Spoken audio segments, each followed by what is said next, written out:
to actually that's better. Hello, everyone, and welcome to the podcast where I'm by myself. So I'm the Dean of Games, the Dean Slater on all platforms, where you can find me. I mentioned this in an announcement in a previous episode. We're supposed to be doing a draft. Well, things happened. We had a last minute dropout. We had a last minute rescheduling, which is actually rescheduled for today, which is actually the day that this podcast is coming out, because today's the day that podcast was supposed to come out. And there's way too much editing for that. So I thought about it. The other thing is the schedule just is. I had to change things around for me because normally I'm asleep at the time that we're going to be recording that. And so my thing is, why not just go ahead and record a quick hitting podcast, just a solo podcast, me and you. I read off some stories, give short little thoughts on them, and then we go from there.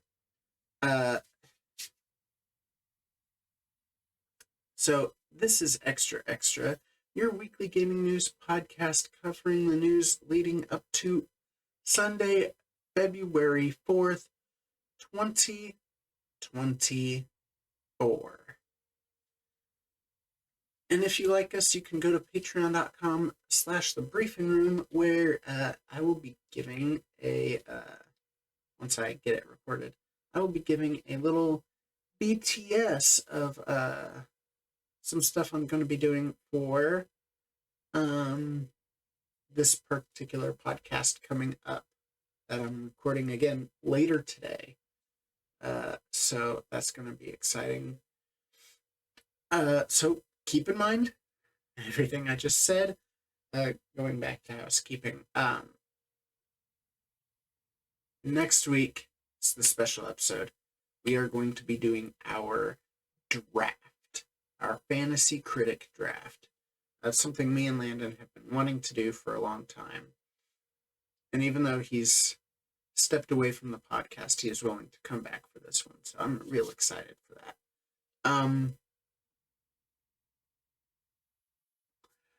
Let's go ahead and get to some news. By the way, I know I'm all over the place. I'm not really using a script for this one.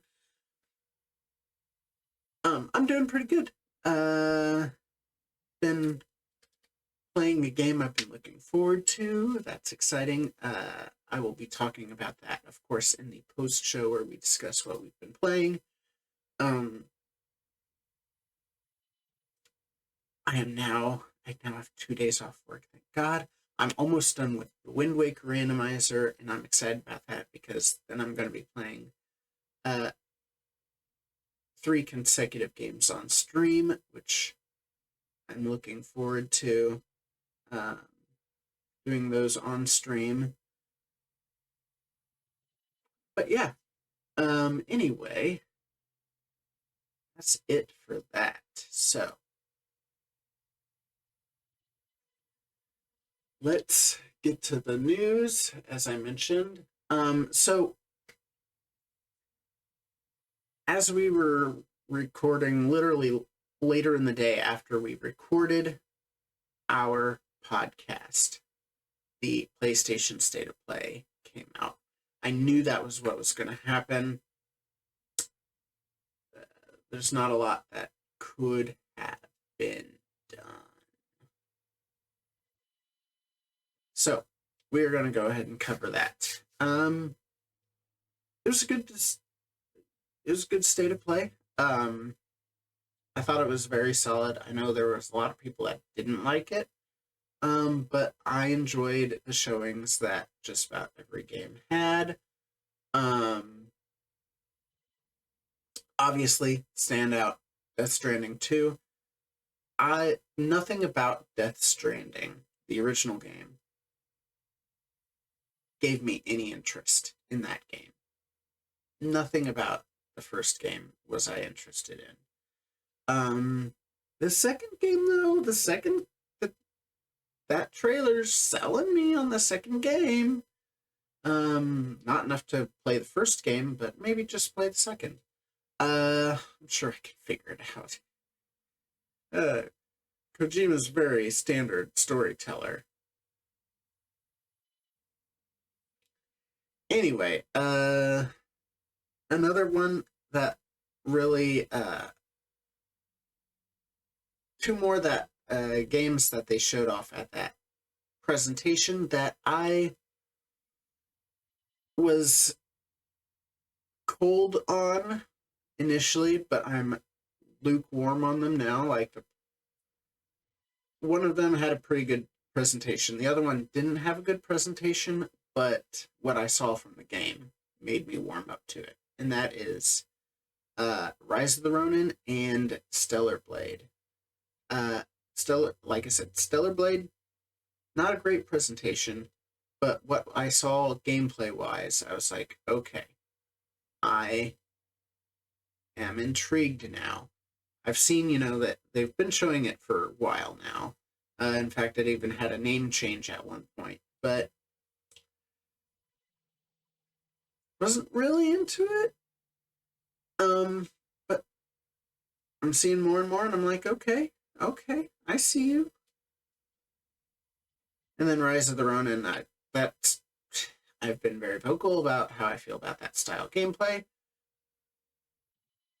But it also looked good. Like the other stuff outside of the stuff I didn't like.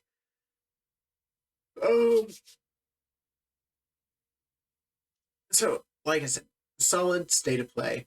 Did what it had to do. Now, of course, they were like, hey, Final Fantasy VII's too big for this state of play.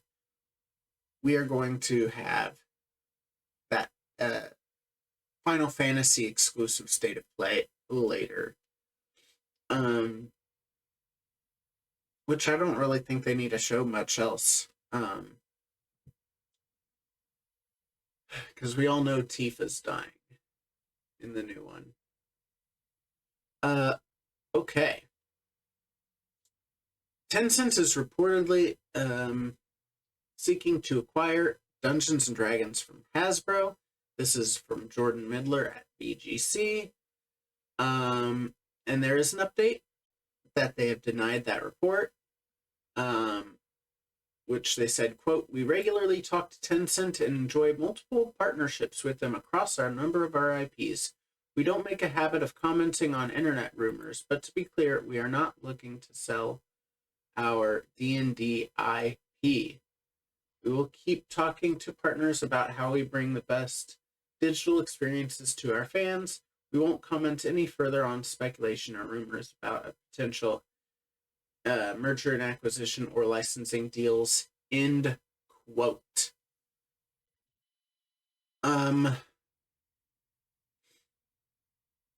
But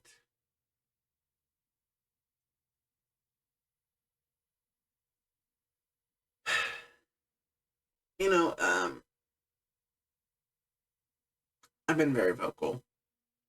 Throughout this is our third year of the podcast. I've been so clear. But corporations. Not that Wizards of the Coast is any better.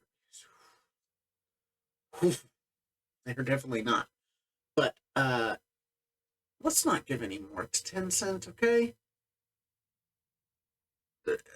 Tencent has enough. Tencent has enough money that they can do some shit if they want to. And I'm not a fan. Not a fan.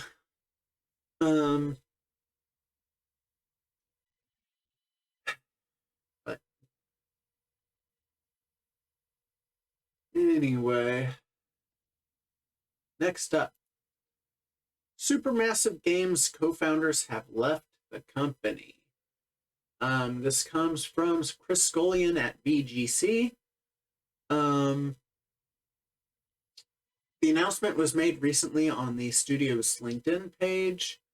Quote, after 15 amazing years, we say goodbye to our founders. And quote, Pete and Joe, thank you for creating the supermassive story that we will continue to write.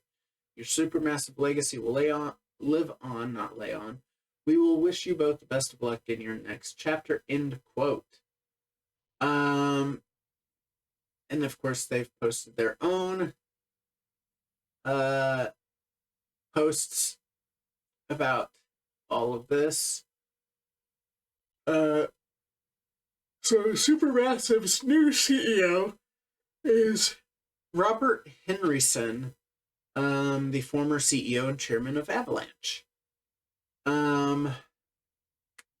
Supermassive is currently working on a Dead by Daylight single-player spinoff, the casting of Frank Stone, as well as Little Nightmares 3 and Directive 8020, the next game in its Dark Pictures anthology, which they also did The Quarry recently.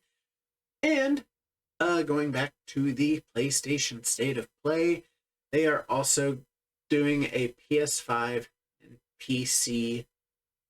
I don't know that it's a port. I guess it's a port. I don't know.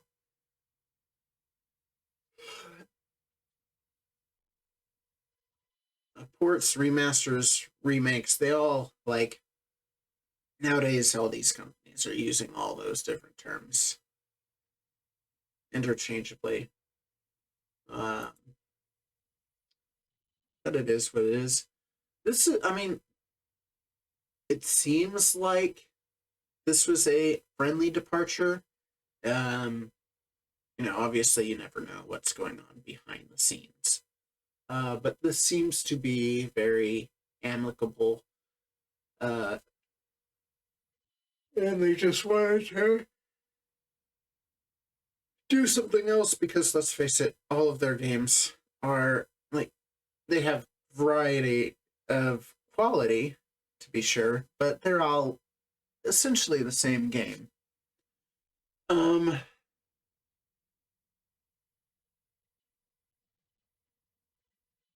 on, we're gonna do that.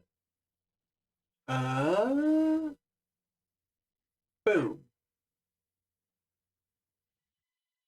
Speaking of stepping down, again, Devolver Digital CEO has stepped down with immediate effect.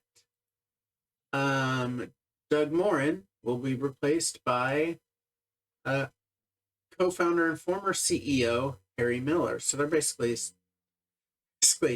flip-flopping.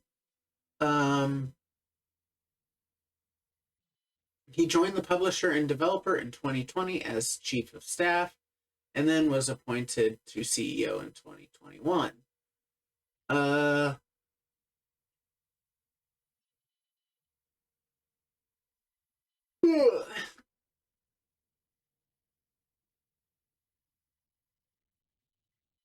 It's being stated that he's stepping down as part of a Devolver's long-term growth and development. In an official statement, where did that go? Miller said, this is Harry Miller, the guy that's replacing him, quote, on behalf of the board and everyone else at Devolver, I would like to thank Douglas for his significant commitment and achievements at Devolver the last 4 years. Douglas's energy, leadership, and determination were critical to our IPO and program to build our infrastructure as a listed company, culminating in the exciting system era acquisition. I'm excited about the opportunity to step back into the CEO role, and it's an incredible pleasure and honor to continue to work with Devolver's fantastic and talented team, building out a strong pipeline of fun and creativity, and of course, delivering on our long-term growth strategy. End quote. Um,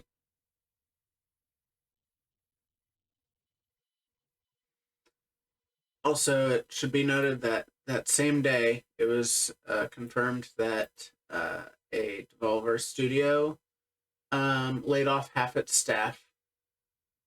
So yucky. Um, Growth by itself is not a bad thing, right? If you're not growing, you're dying. I've said that about IP. Same thing with companies. If you're not growing, you're dying. But as we've seen with, for instance, Embracer, uh, too quick of a growth is not good. It's just not good. Um, so it has to be a very, don't know the correct word, but I'm the word that keeps popping into my mind is controlled. A controlled growth. A sustainable. There we go. Sustainable. That's a better word. Let's use that one.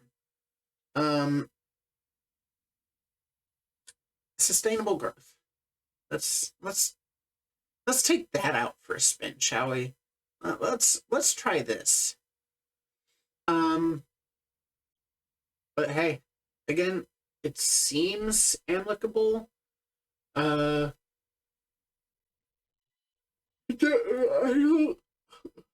nothing in this article mentions a statement by Douglas Morin, but he might not have a presence or really care to make a statement, which is fine. That's well within his prerogative. So everything seems to be okay there right now. Right now. Let's see how things look a little bit later, shall we? Uh just realized in this story I said shall we twice. Let's put up a shall we counter. I've said that a lot since and I don't even watch him anymore, but Adam Lewoo, watched a lot of him, and that's where I get a lot of that. I exited out of you son of a beat. Okay. uh, Japanese celebrities have reportedly been told not to mention Pal World to avoid Pokemon backlash. This comes from Jordan Midler at VGC. Welcome back, Jordan. Um, Japanese entertainment professionals have been reportedly told to refrain from mentioning Pal World in the public or social media to avoid potential backlash from the Pokemon company. Um, this, uh,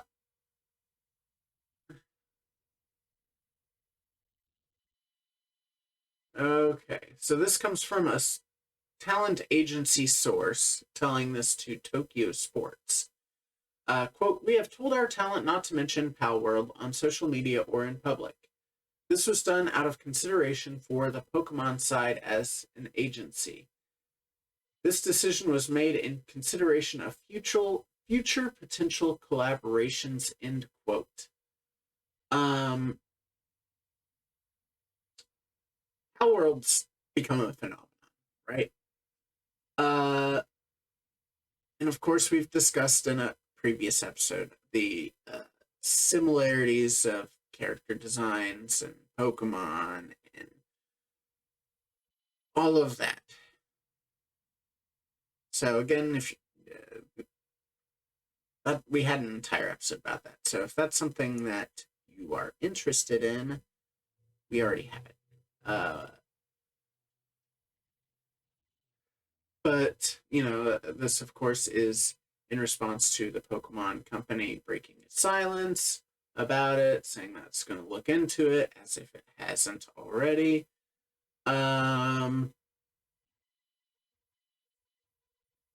They've already made what is it 19 million or something. So that's crazy.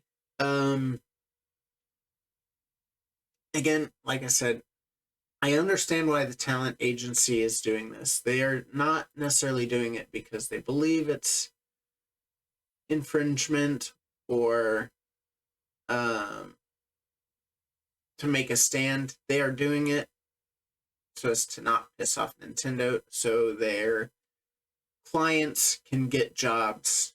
For instance, voice acting um, in the Pokemon anime or anything else like that. But ultimately, as I mentioned before, this is not a um Pokemon knew about this.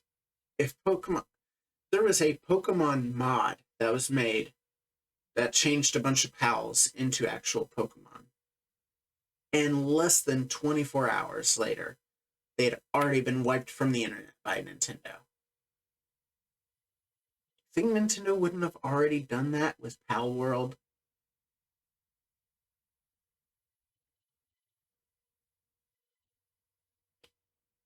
They are very similar, their designs. Whether or not, eh, but Pokemon's known about it. If Pokemon wanted to do something, they would have already done it. Period. Into discussion. Whether you like it or not. That's the fact. Nintendo would have already done something if they felt they could do something. Like, for instance, going to our next story, Nintendo hacker Gary Bowser says that his sentence is a warning to others. Now, if you remember, he was part of the Team Executor, which is a hacking group. In 2013, they began creating and selling circumvention devices, basically, flashcards, and and other things to play illegal ROMs on consoles. Of course, Nintendo did not like that. But talking to The Guardian, he said his belief was that the sentence was a message to others in the scene. It was a message to other people that quote this is the message to other people that are still out there that if they get caught, they'll serve hard time. End quote. He was arrested in 2020, charged with 11 felony counts. He pled guilty to 2 counts and was offered to pay Nintendo $4.5 million, which he will be paying the rest of his life. And possibly even his children paying it the rest of their lives if he has any. Next to kin. You understand.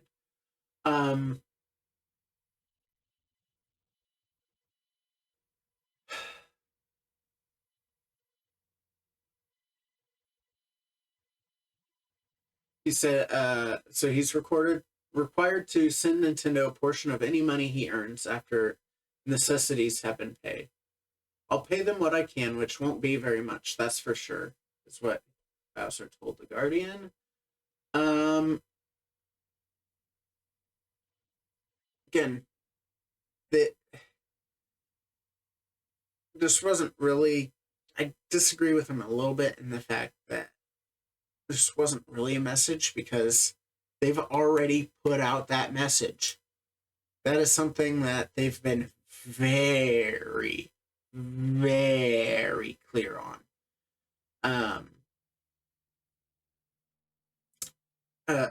So in that case, it's not really a message. Did they go a little overboard with what they were asking for this agreement? Yes. And the fact that he agreed to that, feel like maybe I'm not super familiar with Quartz, but I just feel like maybe that was better than the end result would have been. But yeah, it is what is there. That just goes to show Nintendo's legal team not fucking around. Going back to the story before that one.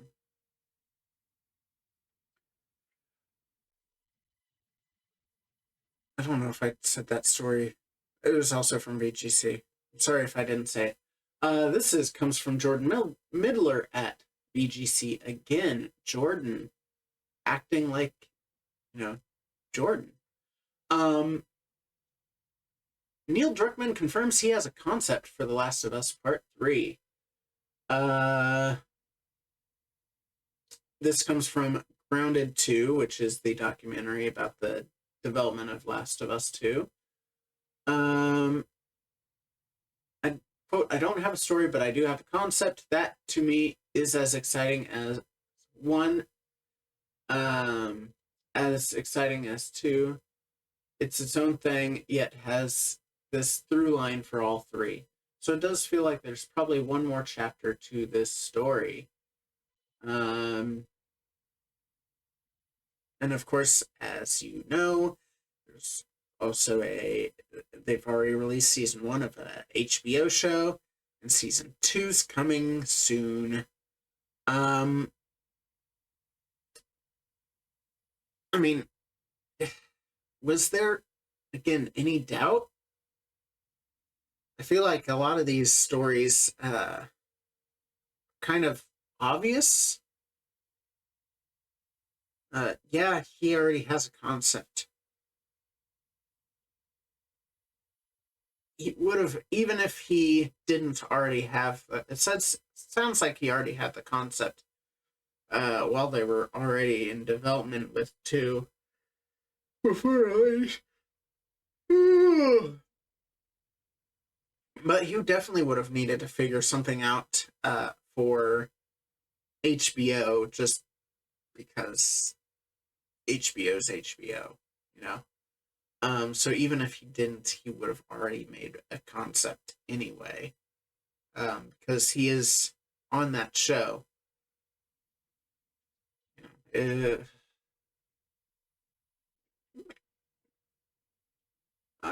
Pretty obvious to me.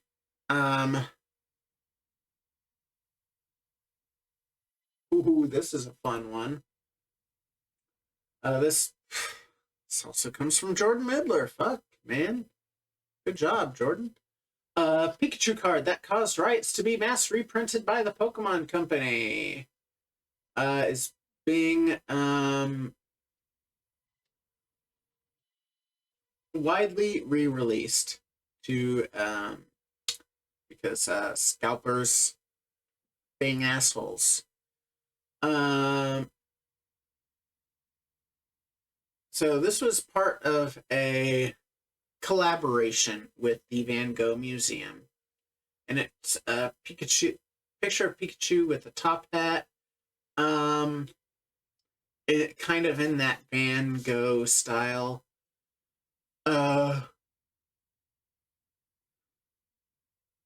And scalpers, man, fuck scalpers. They're almost as bad as corporations. Almost. And so they swarmed that museum and then put them up for way too much money.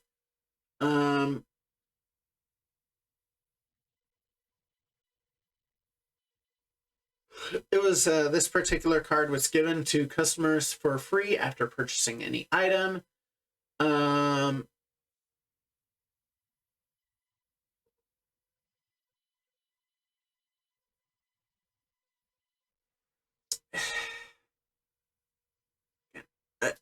Also, I believe I saw not terribly long ago actually that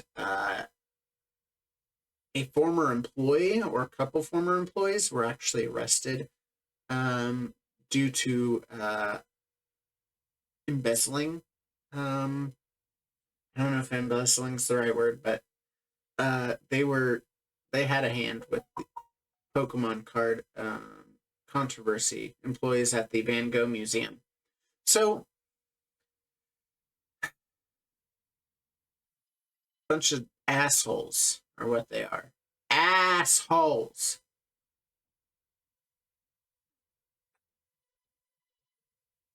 Come on, guys.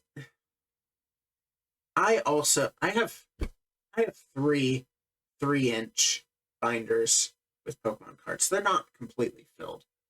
Because I try to keep them with as a set. So if I'm missing a card from a set, I'll just leave that slot empty. But at the end of the day, these are meant for children. You are taking, it's like the McDonald's Pokemon card fiasco. Or like when in 2020, when all those boxes were impossible to grab. These were made for children. You are taking children's toys away from them as grown-ass adults. Be better. Be better. I get that you want it, but you can be better. And if you're a scalper, get a real job. Listen, I don't like corporations any more than the next guy. But if you are actively scamming someone, fuck you. The rest of us all have to play this stupid game that the corporations are playing without scamming people, while trying to be decent human beings. Be better. All of you. Be better. If I mentioned you specifically as like a scalper or people stealing children's toys, anyone that doesn't do that, maybe you could be better. I don't know. I'm just really speaking to that single example. So let's get to our last story. Suicide Squad sees less than half the day won Steam Players of Avengers. Womp womp. This is a course from Steam database or SteamDB, which says that Marvel's Avengers managed 29,916 Steam players during its first day, whereas Suicide Squad managed just 13,459. Also, this, again, Jordan Midler at BGC. Holy shit.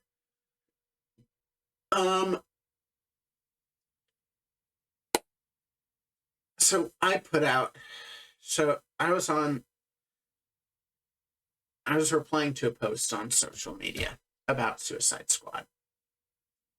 I also then put out a TikTok about Suicide Squad. In both, I'm not going to say harassed. Harassed's a strong word, but I got a lot of mentions about how Suicide Squad's actually a good game and how the reviewers just don't know what they're talking about and how it's looked good from the beginning.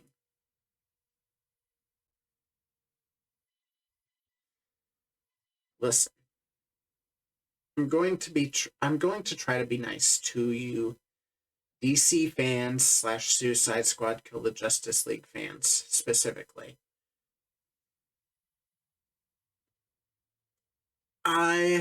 So as far as Suicide Squad Kill the Justice League,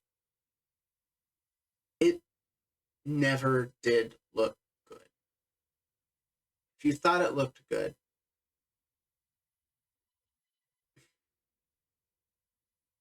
if you're having fun with the game, good for you. You're having fun with the game. Having fun with a game does not necessarily mean the game is good. For instance, I personally had fun with Sonic 06 when I was actually playing it and not in a loading screen. But Sonic 06 is not a good game. That is called a guilty pleasure. Same with a movie. If you like a terrible movie, that does not mean that the movie's good. That just means you like it. And that's perfectly fine. You can like it. But that doesn't change whether the game is good or bad. And ultimately, the game ended up being bad. The reviewers aren't wrong. And you're not wrong either. You can have fun and it still be bad. Boom. Done. And for anyone that's not necessarily a Suicide Squad fan, but more so a DC fan that just wants the win. Listen, I'm a Lions fan. I understand. I have dealt with a lot of losing, right? A lot of losing. Way too much losing. But being patient patience is a virtue. Again, I'm a Lions fan. They just won their first, not only did they win their first playoff game since I was 1 year old, they won 2 playoff games before they then fucked everything up. But that's besides the point. You will get your DC win, but you can't force the DC win. Okay? All right. Now that that's all settled, going into the game itself. I mean, we just saw that Avengers got shut down after a couple years, and that was with Double. And now you're seeing games that also are successful and well received, like Rumbleverse and sorry, Gavin, Multiverses get taken down. And they were successful. They had the numbers. They had numbers. They had great critical success, but it wasn't enough. So I see something similar happen with Suicide Squad, if I'm being honest. I don't see this lasting. And that's why, and I get it. They started working on this, Arkham Knight came out in 2013, so just a little after that, they started working on this, so it's been in development for a hot minute. And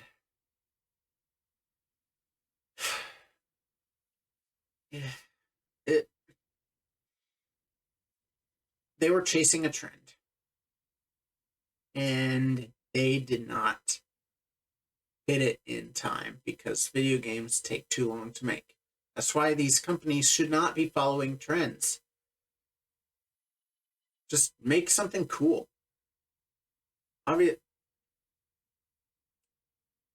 Something Greg Miller also mentioned in Kind of Funny with his review and everything of Suicide Squad.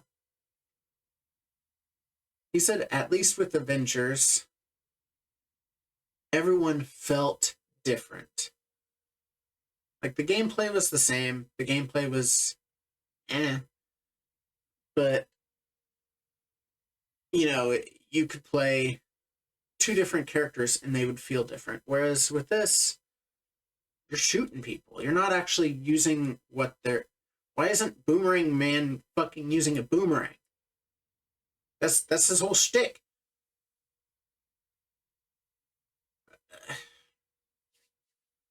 You know, I'm not going to harp on this too much because as I already threw out to them that, here's a peace offering. It's not good, but you can still have fun with it. So I'm gonna stick with that and not ramble too much. So thank you guys for watching or listening. I hope you enjoyed. And if you liked this, be sure to do all of the things like hitting the like button and hitting the subscribe button and hitting that bell so you can keep up to date on every new upload.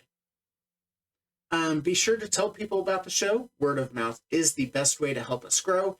And I brought it up at the beginning, but patreon.com/thebriefing-room. You can get a bunch of cool rewards and other things. And that is it for us. Take care.